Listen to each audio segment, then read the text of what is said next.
noticed there was a real difference during the editing process between the first go-around and the second. That sort of leads into how we filmed it. The first time around, we filmed it in chunks. The second time, we just kind of let the camera roll. And I think we had kind of more natural transitions. We had maybe 2 or 3 long segments.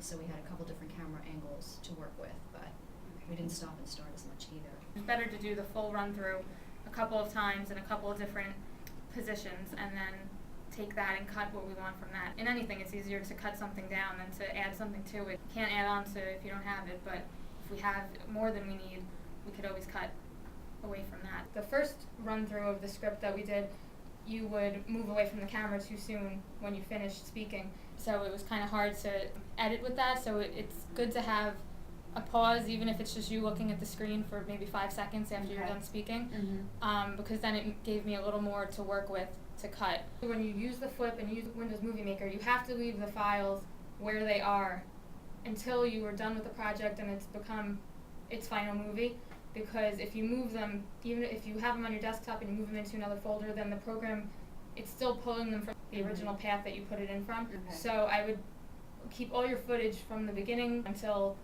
5 years in the future when you're not going to use it anymore. Keep all of the footage in the same location.